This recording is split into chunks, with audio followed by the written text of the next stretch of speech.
Good morning. My name is Jamie Scalise, and I am a medical esthetician and a microblading permanent makeup specialist, artist, whatever you might want to call me. I work at Helendale. I create custom brows for people through microblading, which is basically tattooing lifelike hair strokes into the skin to mimic hairs, so that we can either merge with current hair or create a completely new brow. Helle came into us with basically no brows. Most people that come to us, again, have some sort of hair support.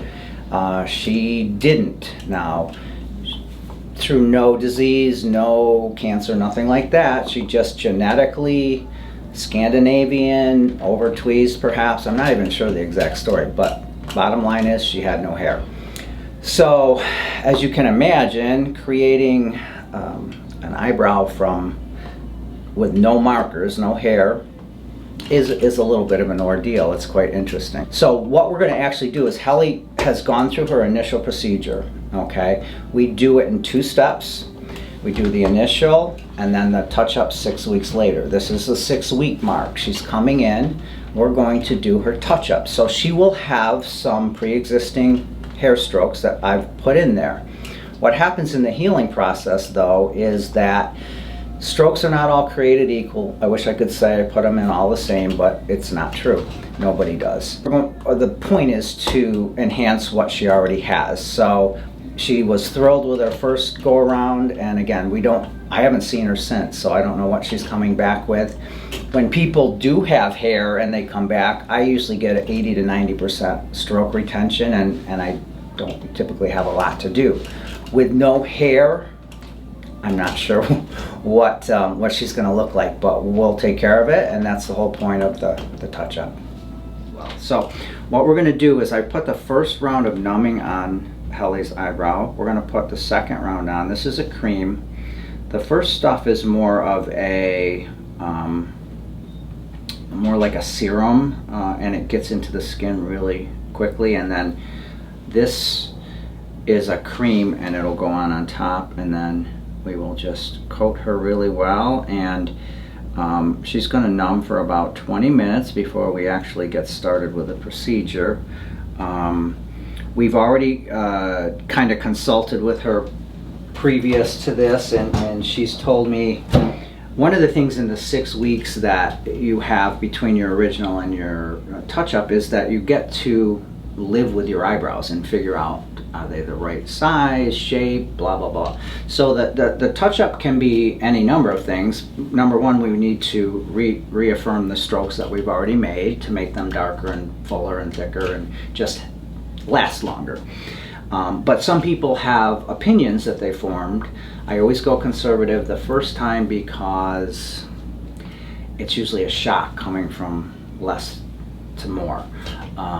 So in Helle's case, we've talked, and we're going to use a slightly darker color because she's been through the healing process. What happens is when you put the color in, it's 30% darker initially, and then it fades over the healing process. This shocks people a lot of times. She's been through that, she's all good, and now what we're going to do is, the only difference we're going to do, we're going to really mimic the strokes that are there, but we're going to pump up the color just a little bit, make it a slight bit darker. I'm going to put my pigment cup here. I've got my sterilized blade. You ready to go? Alright. So basically, we get a little bit of pigment and we find the first stroke that I want to mimic and brace the skin, and we give it a little pressure. Nothing happens unless I put pressure in the skin.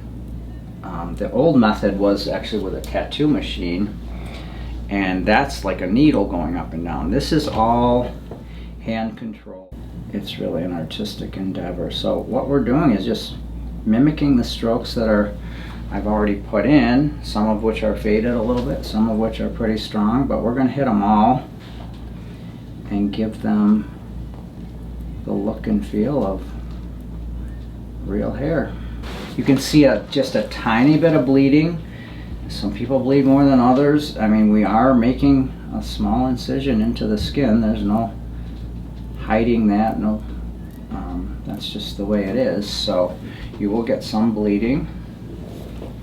Once we get done putting the strokes in the first round, we take the actual pigment, we just lop it on here. It looks really bad. This is why I don't let people have mirrors, because if they saw this, they'd go, oh my God, what did you do to me? So I put that pigment on, and then I take this blue tape, which is barely sticky, but it won't hurt the skin when it comes off. And we kind of just pop that on there and lock in the color. So we've put the strokes in, but then we lop the extra pigment on, and then we actually seal it in. So that will maximize each stroke and make sure we get maximum penetration for that. Now we go to the other side and do the same process.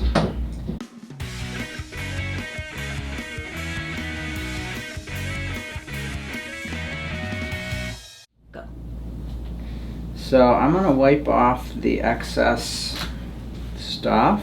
So let me walk around and look, and then we'll decide if we're gonna unveil these or not. All right, let's take a look. Yeah, I think I'm ready to show the boss. I'm gonna set you up. You wanna take a look? Yeah. Go ahead. 1, 2, 3. Go ahead. Oh my God! Look at them. Oh, I see them. Look at them. They look all right, huh? They look amazing. Good. Don't they look? I cannot believe it. Get the Jamie, fuzz off you here. did it again. We did it again? You did it again. You Good. are amazing. Well, this was easier. Look at I that. had to follow my own pattern this time. They look so good. I am so happy with my touch-up. I cannot believe it. It's like I feel like a new woman, and I cannot believe that Jamie just did the most wonderful touch-up, and I'm just so happy and thrilled. Thank you so much, sir. You were you're absolutely welcome. wonderful. My pleasure. Thank you.